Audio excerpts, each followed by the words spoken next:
Ele é de longe o mais polêmico desse módulo que nós estamos tratando, porque eu vou falar agora sobre amizade, eu vou falar sobre família, vou falar sobre as pessoas mais próximas da sua vida e ao mesmo tempo as pessoas que provavelmente serão aquelas que mais causarão problemas, entre aspas, para você quando você decide construir uma jornada de crescimento. Existe uma frase no meu perfil que acabou se tornando bem conhecida à época do cancelamento sofrido pelo Felipe Neto, que foi o primeiro cancelamento começa em casa. Ou o cancelamento começa em casa, ou o primeiro cancelamento que você terá será em casa. E é muito comum quando eu converso com pessoas que acabaram construindo história de sucesso, destaque, crescimento, que eles me digam que foi em casa que eles encontraram as primeiras dificuldades. E eu falo isso porque as pessoas, elas querem te ver bem, mas quando você começa a ficar bem demais, alguma coisa estranha acontece. Eu não sei exatamente o que acontece, eu já investiguei isso muito internamente, eu não sou um filósofo, nem um sociólogo, eu não sou um psicólogo. Então vocês sabem que o que eu comento aqui no nosso produto é basicamente o resultado das minhas investigações pessoais, dos meus pensamentos privados, das conversas que eu tenho com outras pessoas que cruzaram a minha vida, ou que se tornaram amigos, ou que se tornaram colegas de trabalho. Eu já me perguntei muito o porquê isso acontece e por que é tão frequente. Eu conversei com um amigo, hoje ele se tornou bilionário, é um cara com uma idade próxima à minha, e ele me falou que o seu sucesso, o seu crescimento mal era comemorado pelos seus familiares. Que seus familiares meio que colocavam ele numa situação onde o seu sucesso, o seu crescimento era abafado, era ignorado, em meio à conversa rotineira do dia a dia. Muitas vezes eu via gente comemorando grandes sucessos e que eram completamente ignorados pelos seus familiares, enquanto notícias bobinhas, fofocas, brincadeiras, um carro trocado, era motivo de atenção e festejo por esses mesmos familiares. A primeira coisa que eu quero trazer para você, quando vocês me perguntam sobre a minha postura e filosofia de vida, é que minha postura e filosofia de vida ela é muito egocêntrica e autossuficiente. Eu literalmente consegui, e é claro que devido ao meu temperamento, devido à minha personalidade, mas eu realmente consegui isolar os meus familiares, os críticos, da minha vida, e eu consegui transformar as suas gracinhas, as suas descrenças em combustível. Antes de nós entrarmos propriamente no assunto, eu quero dizer que provavelmente também esse é o módulo que talvez nós tenhamos menos afinidade, porque a minha personalidade, e eu reconheço, ela é um tanto quanto fria e distante. Eu não tenho tanta necessidade assim de relacionamento humano. Eu sou um bom amigo, eu sou uma boa conversa, eu sou uma boa companhia de mesa, mas eu fico muito bem se eu ficar 2 anos sem falar com um bom amigo, e eu sei que quando ele precisar, e ele sabe que quando ele precisar de mim, nós vamos nos falar. E eu tendo a me aproximar de pessoas assim, que respeitam muito o espaço um do outro. Eu não sou aquele amigo, aquele parceiro, eu não sou aquele familiar que exige atenção, exige presença. Faz uma semana que você não liga pra mim, hein? Nossa, você saiu muito com esse amigo, esqueceu de mim. Eu acabei afastando todas essas necessidades e burocracias do dia a dia, e eu sei que muita gente acha isso importante, acha isso legal, acha isso saudável, acha isso parte da vida. Então, se nós vamos ter discordâncias, é bem provável que nós tenhamos discordância nesse módulo especificamente, e tudo bem. Espero que alguma coisinha aqui você aproveite, talvez. Ou não. Pode ser que isso daqui seja também um grande tapa na cara para algumas pessoas que hoje sofrem e que não foram ensinadas a abandonar. Existe uma outra frase que acabou se popularizando no Instagram, que eu escrevi, que a mulher precisa aprender a abandonar. Existe muita mulher que hoje é refém de uma mãe narcisista, de um pai violento, não só violento fisicamente, de irmãos invejosos, e que ela se coloca voluntariamente numa cadeia, não é? Ela se agrilhoa voluntariamente Pra quem não sabe o que é se agrilhoar, é por grilhões, não é? Ela se acorrenta voluntariamente a toda essa gente e ainda se sente culpada. Ela se sente culpada de abandonar essa condição, ela se sente culpada de abrir a porta e sair andando, ela se sente culpada de simplesmente mandar todo mundo se danar porque é a minha família, é o que eu sou, é o que eu tenho que amar, é o que eu tenho que fazer. E às vezes essas mulheres perdem, inclusive, bons relacionamentos, parceiros para toda a vida, que olham essa estrutura e falam, eu não vou ficar. E do mesmo jeito, homens acabam encontrando boas mulheres, futuras esposas, pessoas que vão seguir na vida. E elas encontram ali aquela mãe, aquele pai, aquela família, aquela bagunça toda e falam, olha, me desculpa, fulano, mas eu não quero entrar nisso daqui, cara. Isso aconteceu muito quando, fazendo uma confissão pessoal, isso aconteceu quando eu conheci a minha esposa. E ela vinha daquela estrutura familiar toda certinha, toda arranjada, mãe, pai, filhinhos, os pais trabalham, os filhinhos estudam, a família toda divididinha. E quando ela chegou na minha vida, ela encontrou esse caos, essa confusão. A minha vida sempre foi muito desorganizada familiarmente falando, né? Todos os membros familiares numa condição de confusão, de briga, de acusações. Sempre foi uma grande bagunça a minha família. Isso moldou um pouco o meu comportamento, é claro, também, né? E ela olhou aquilo e falou, caramba, mas que vantagem eu levo estando aqui, não é? Eu costumo dizer que a mãe de seus filhos ou o pai de seus filhos, essa é a decisão mais importante que você terá na sua vida. E é muito difícil que você atraia boas pessoas para essa situação, para se tornar um bom marido ou uma boa esposa, se tudo na sua casa induz à loucura, induz à confusão. Existem famílias que não conseguem ficar 2 meses em estado de paz. E eu tenho certeza que tem gente que está ouvindo isso e deve estar pensando, a minha família não consegue ficar 1 semana em estado de paz. E acredite, quando eu falo isso, eu falo com total conhecimento de causa, porque na minha casa era assim. Na minha casa eu não lembro, sendo sincero, de 5 ou 6 vezes que eu tive mais do que 1 semana de paz. E parece que quando as coisas estavam tranquilas demais, as próprias pessoas provocavam novos problemas, porque parece que eles aprenderam de alguma forma a viver no caos, na bagunça e no estado constante de agressão. Essas mesmas pessoas, elas costumam ser aquelas que depositam em você a obrigação de salvar todo mundo.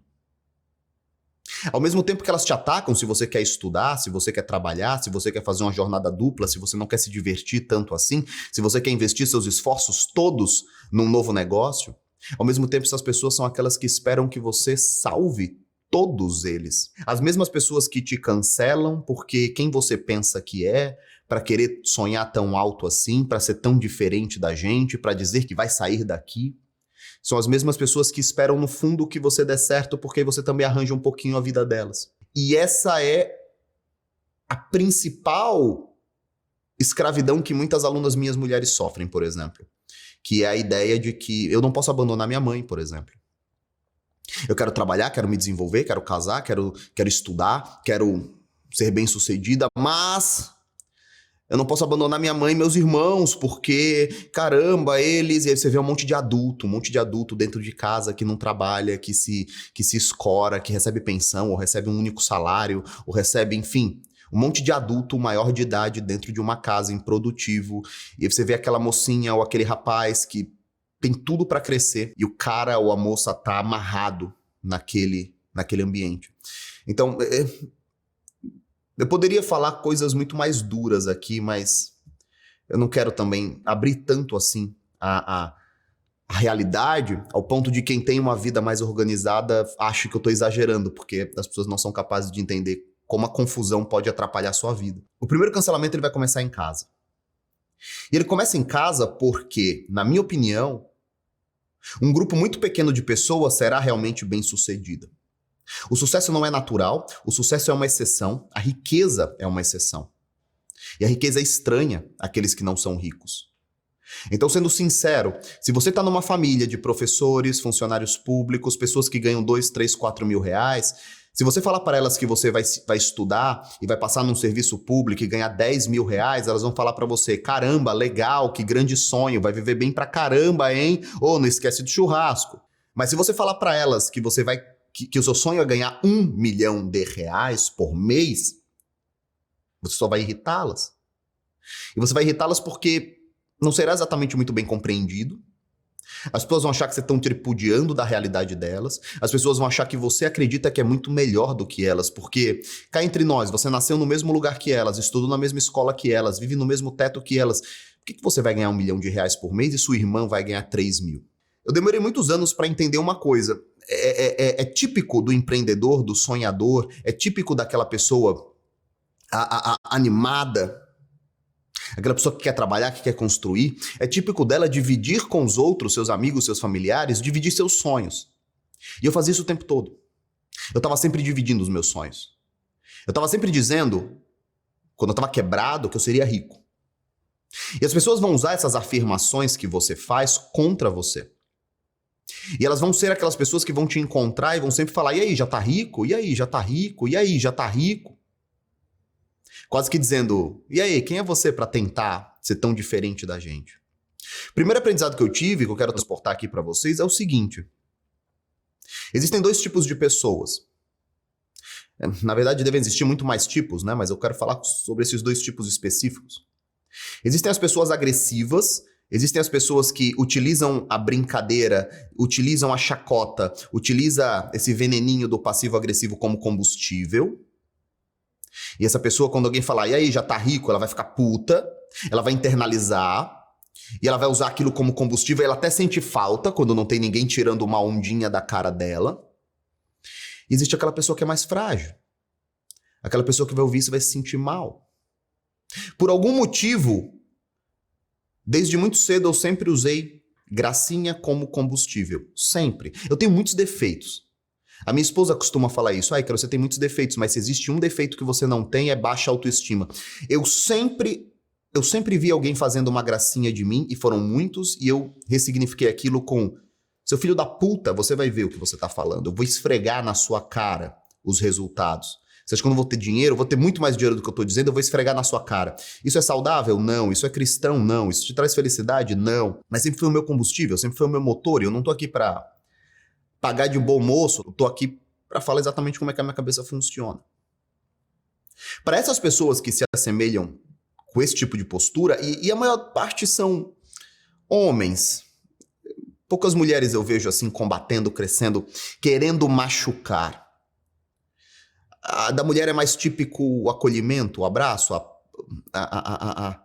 o diálogo. Mas aquelas pessoas que possuem essa característica, como a que eu disse agora, a minha sugestão é que vocês compartilhem o máximo de sonhos possíveis, inclusive os sonhos maiores, porque acredite, em 15 minutos alguém vai tripudiar de você. E é um primo, um parente, um sobrinho, um cunhado, seu próprio pai, sua própria mãe. Eu acho que um dos grandes tabus que nós quebramos é quando nós temos um lugar para abrir e falar, cara, meu pai é mau, minha mãe é má, meu pai é ruim.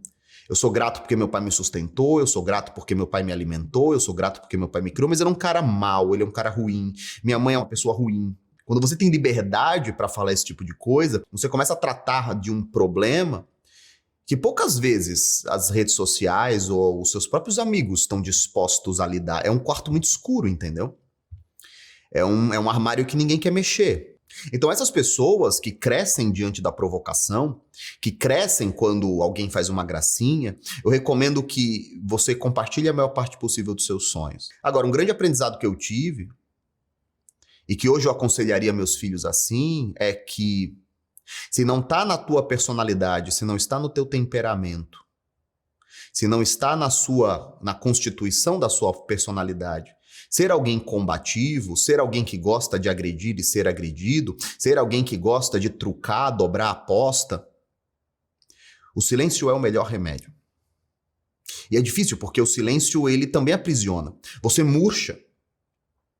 Quando você está cheio de sonhos, quando você está cheio de promessas, quando você está cheio de ideias e você não pode compartilhar com ninguém, você murcha. Você fica pequeno. Ideia é como oxigênio, compartilhar é como oxigênio. Quando você compartilha, você cresce. Quando você chega para sua mãe e fala, mãe, eu vou fazer tal coisa, eu vou dobrar a minha empresa, eu vou trabalhar nessa área, tudo que você queria era ouvir dela, puta, que legal, vai dar certo. Quando você não pode compartilhar isso, você murcha. E é por isso que eu preferia compartilhar do que murchar. Eu precisava estar sempre em movimento, só que você tem que aguentar a agressão. E eu vejo muita gente boa quebrando porque ela tenta até provocar para crescer, mas é difícil. É difícil ser alvo de zombaria numa família inteira, e muita gente não aguenta isso. Então, nesses casos, antigamente eu achava que todo mundo tinha que provocar. Antigamente eu defendia que todo mundo tinha que falar que ia fazer, compromisso público, crescimento, fala pra todo mundo. Hoje, 34 anos, 3 filhos depois, 15 anos de casado, uma empresa aí com quase 15 anos funcionando, uma escola com 30 mil alunos, não sou mais menininho, né? Apesar da nossa geração tratar pessoas de 34 anos, 35 como menininhos, não, eu sou um homem adulto há um bom tempo e eu reconheço que para as pessoas que têm dificuldade nesse quesito social, familiar, o silêncio é a melhor solução. Durante algum tempo eu pensei que era basicamente ficar em silêncio, mas eu percebi que o ficar em silêncio também retarda muito o crescimento. E a partir daí, refletindo sobre isso, eu acabei chegando a uma conclusão que eu quero falar com vocês. Eu dividi essa aula número 5 em 3 partes. A primeira parte é o primeiro cancelamento começa em casa. E foi sobre tudo isso que eu falei. O segundo ponto é que a escola e a seleção das suas amizades, elas serão diretamente responsáveis pela vontade que você tem, pela manutenção da vontade que você tem em relação ao crescimento. Você pode utilizar escola ou faculdade. Se você não está mais na escola ou na faculdade, você pode usar o seu ambiente de trabalho, o seu escritório. Mas enfim, a seleção das suas amizades, presta atenção nisso, a seleção das suas amizades é um dos critérios mais importantes para você conseguir construir crescimento de fato. E por que eu digo isso? Porque crescimento não vem do dia para a noite. Crescimento de verdade. Vocês estão vendo nos módulos acima, inclusive nos módulos em que eu mostro meus livros, que crescimento é o resultado de anos de trabalho duro, aquisição de pequenas vantagens, punir os concorrentes, ganhar novas vantagens, comprar livros, estudar pra caramba, fazer cursos, consultorias, mentorias, aprender inglês, reduzir o número de lazer, aumentar o número de atividades. Você não vai conseguir fazer isso selecionando amigos que não têm o mesmo objetivo que o seu. E aí é nessa hora que as pessoas novamente me apontam como alguém de comportamento egoísta, mas a verdade é que você vai irritar a maior parte dos seus amigos se você quiser imputar a eles o ritmo de crescimento que você quer. Eu tenho amigos hoje que são amigos apenas para brincadeiras e piadas, que são amigos antigos, e que são amigos onde eu não toco no assunto negócio, dinheiro, investimento, crescimento, carreira, para onde eu tô indo. São amigos apenas para piadas. São amigos apenas para brincadeiras. São amigos apenas para encontrar ele no bar, ver alguma coisinha, e é divertido, e é bom pra caramba. Mas eles não podem ser os seus amigos do dia a dia. Porque, novamente, compartilhar os seus sonhos é o oxigênio do empreendedor. Então, se você começar a compartilhar os seus sonhos para eles, não vai dar certo. E quando eu percebi que não ia dar certo? Quando eu tentei compartilhar para esses mesmos amigos os meus sonhos de crescimento. E eu sentava no bar com eles e falava que estava insatisfeito porque a empresa estava faturando 20 mil e eu queria chegar a 100 mil de faturamento. E a primeira coisa que eles faziam era olhar para mim e falar: porra, mas 20 mil não tá bom? Você tá bem pra caramba? E eu percebi que eu mais irritava eles do que de fato eles poderiam contribuir comigo. E o que acontecia era mais ou menos o que acontecia na minha casa também. Em contrapartida, se você excluir todos esses amigos verdadeiros, bons, pessoas que realmente se importam com você, e quiser só construir um grupinho de networkers, o que vai acontecer é que você vai acabar infeliz. Você vai estar lá num grupinho onde todo mundo fica vestido de roupa social, comentando sobre as próximas tendências do mercado e, na boa, depois de um tempo você vai perceber que isso daí não traz felicidade também. No começo é até interessante, no começo até você acha que é possível viver só com isso, só assim. Mas depois de um tempo você percebe que você precisa de amigos de verdade também. Qual é a solução que eu acabei construindo para lidar com todos esses malabares, não é? Com a família, com os bons amigos, com os amigos que estão na mesma pegada que você. Eu recomendo que você constitua o que eu chamo de célula. Eu já dei esse conselho para alguns alunos há alguns anos e muitos deles conseguem manter isso até hoje. A constituição de uma célula é o primeiro passo para que você consiga sobreviver a essa realidade tão estranha. Essa realidade que é composta de 99% de pessoas que ainda estão brigando por causa do preço da gasolina e 1% delas que quer ser multimilionária. E esses dois grupos, eles são como água e vinho. E é por isso que, às vezes, na sociedade eles são vistos como inimigos, antagônicos. Você olha um debate político e você vai ver essa gente falando, olha, os pobres são pobres por causa dos ricos. E aí você não tá nem um nem outro, você quer ir pro lado de lá, mas também não é. E as pessoas vão falar, quem é você pagando pau de rico, mas você nem é rico. É difícil. O que constitui a célula? Presta atenção porque isso daqui pode ser muito importante e talvez isso salve você. Salve você dessa solidão e desse estado de tristeza. Porque você se sente um sacana em tudo. Porque você se sente culpado por se afastar dos seus familiares, você se sente culpado porque você já não é mais o mesmo amigo para aqueles amigos, você se sente culpado por estar só num grupo de pessoas que só fala sobre grana. Não é tão fácil assim. Como os cursos de marketing digital, como os cursos de empreendedorismo, como os coaches de crescimento vendem. E eu sou sincero até, na própria escola, no próprio novo mercado, nós somos muito mais otimistas. Porque nós precisamos ser otimistas, porque uma escola tem que vender otimismo, mas aqui, entre nós, com as cortinas abaixadas, cara, não é tão fácil assim lidar com esse crescimento. Não é tão fácil assim falar pro teu pai que você quer ser multimilionário e ele se irritar, porque talvez você esteja ofuscando os seus irmãos. E você, caramba, mas que loucura, o primeiro apoio que eu queria era o teu. Então a constituição de uma célula, ela tem como função reunir num grupo um número pequeno de pessoas que têm o mesmo objetivo que o seu. Você não precisa ser amigo dessa gente, mas acredite, você se tornará amigo deles. O primeiro ponto é reunir pessoas que queiram chegar ao mesmo lugar. Pessoas que prezem pelas mesmas coisas, pessoas que nutram os mesmos valores. Não adianta também adicionar à sua célula qualquer canalha que queira ser rico. As pessoas precisam ter os mesmos valores, elas precisam amar as mesmas coisas e odiar as mesmas coisas. Elas precisam querer rumar ao céu juntas. Elas precisam querer construir um bom negócio juntas. Elas precisam querer ser bons pais e mães de família juntos. E quais são os elementos importantes na hora de constituir uma célula? Primeiro, ela precisa ser pequena. Ela precisa ser pequena para que seja objetiva.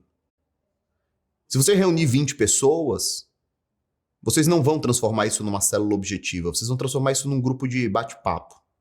O número ideal para uma célula, 4 pessoas, você e mais 3. O ideal é que vocês estejam em pontos parecidos da sua vida. Não adianta que vocês estejam, um já esteja rico, ou outro esteja com 2 filhos, e outros estão começando, um com 60 anos e o outro com 20. O ideal de uma célula é que ela seja o mais uniforme possível, porque caso contrário vocês vão destoar. E é por isso que existem células com pessoas de 35 anos, casadas com filhos e com uma realidade, existem células de meninos de 18 que estão começando agora. É importante que vocês tenham um encontro mensal nessa célula. E pode ser que seja virtual mesmo, porque vocês não vão morar no mesmo lugar, ou não, pode ser que seja pessoal. Mas é importante que seja uma vez por mês para que vocês não tenham obrigação de mandar mensagens um para os outros todos os dias. Não existe mensagem de bom dia no chat de uma célula. Não existe enviar noticiazinhas do G1 numa célula. Vocês podem passar 20 dias sem se falar e tudo bem. A ideia é que vocês se encontrem uma vez por mês, 1 hora por mês, e ali vocês atualizem. Atualizem o quê? Os objetivos e os cronogramas que vocês construíram juntos. É importante que todo mês vocês se comprometam a ler um livro. É importante que a cada 2, 3 meses vocês se comprometam a adquirir uma nova habilidade. E que a célula se cobre quando algo não for feito. E que a célula exclua quando alguém ali desistiu e agora já não está mais rumando para o mesmo objetivo. Para que a célula se defenda. De nada adianta você começar a levar alguém que já claramente não tem os mesmos objetivos que o seu só porque ele já estava na célula. É importante que exista um grande acordo de cavalheiros. Quando a célula for formada, é importante que todos assinem um contrato social uns com os outros de que vocês rumam para o mesmo objetivo, vocês cobrarão uns aos outros, vocês fecharão as portas para aquele que se desvirtuar, que a célula tem como objetivo o crescimento e o desenvolvimento, que não haverá cobrancinhas bobas, que haverá encontros mensais obrigatórios, que as metas precisam ser batidas. E quando você sentir vontade de compartilhar os seus sonhos, quando você sentir vontade de compartilhar os seus objetivos, você busca a sua célula, se você é uma pessoa mais frágil emocionalmente. Mas não transforme sua célula num clubinho para ficar postando foto dos seus filhos ou para ficar postando fotos do seu último post ali no Instagram para as pessoas mandarem emoji de palminhas. Não transformem a célula de vocês num grupinho de empresa. Pode ser que o desenho da célula seja um reflexo da minha mente, não é extremamente fria, muito direta, pouco sociável. Pode ser que sua célula seja mais amigável, pode ser que sua célula seja mais divertida, mas é assim que eu desenho a minha vida. Hoje, eu tenho uma célula? Tenho. Hoje a minha célula é muito menos rígida, não é? Porque não tem os encontros mensais, são momentos diferentes da minha vida. Mas hoje em dia eu tenho amigos, como o Rodrigo Simonsen, o Rafael Nogueira, que pode ser que eu fique um ano sem falar com eles, mas quando eu mando mensagem eles estão lá. Eu tenho o Lucas, o Henrique Viana, do Brasil Paralelo, que pode ser que eu fique anos sem falar com eles, mas quando eu mando uma mensagem, eles estão lá para ouvir. Eu tenho o Arno, o Ítalo, que pode ser que eu fique anos sem falar com eles, quando eu tô lá eu mando mensagem, eles estão prontos para ouvir. Essas pessoas, elas formam uma espécie de barragem que protege que o mundo externo, que não entende exatamente para onde a gente está indo, invada. Então, quando você quer reclamar porque não faturou R$1 milhão, faturou 900 mil ou 600 mil, e você não pode reclamar pro seu primo, porque ele vai falar, nossa, mas você é um imbecil, você está reclamando por 600 mil. Você procura a sua célula. E é a constituição dessa realidade paralela que te afasta da culpa de pensar que você é um tremendo filho da puta, por olhar para as pessoas que só querem ter uma vida comum e falar, não é possível que eu queira tanta coisa, eles estão felizes com tão pouco. Isso vai te acompanhar a vida inteira. Enquanto as pessoas dizem que você não pode reclamar, porque isso daí é ser ingrato com Deus. Isso vai te acompanhar a vida toda. E é por isso que é tão importante que você construa amizades em uma rotina, e que seja uma rotina muito direta e objetiva, para que você possa vencer essa solidão.